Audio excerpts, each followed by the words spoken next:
So, ayan kami, naghihintay kami ng susundo sa amin dahil nasira yung aming sinasakyan.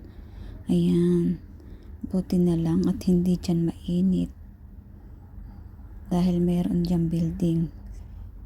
Kaya ayan, ang hirap talaga dyan, masiraan ang sasakyan. Ayan, lalo na bibihira ang mga dumadaan dyan.